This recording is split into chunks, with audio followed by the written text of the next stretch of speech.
After the discovery of electron, protons and neutrons that are known as subatomic particles, the many scientists like J.J. Thomson discovered electrons. Because he discovered electrons, at that time protons and neutrons were not discovered. You can see here the times are different for each particle. Okay, when electrons were known, protons were discovered before the electrons, but their real existence was known later on. So electrons were discovered earlier. So J.J. Thomson, when he gave his atomic model, it was based on the basically discovery of electrons. So this model is based on the discovery of electrons. When J.J. Thomson discovered electrons, then he proposed his new model, which is little bit different from the Dalton's model, but few points are same.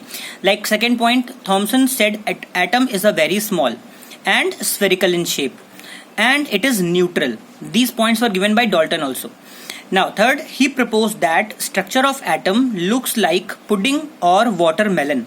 He said that atom is spherical, like a ball shape, okay, like a ball, and in solid ball like watermelon we see the seeds.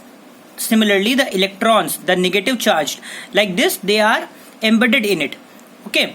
And the protons were not discovered, means the existence of protons particle was not known at that time.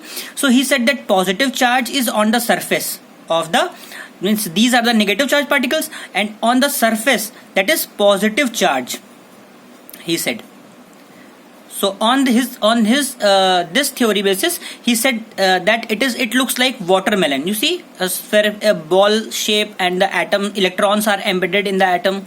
So this model was very famous, like plum pudding model. Pudding means like there is a sweet in the Europe countries which is given by with the you can say putting the raisins on them. So it looks like embedded electrons.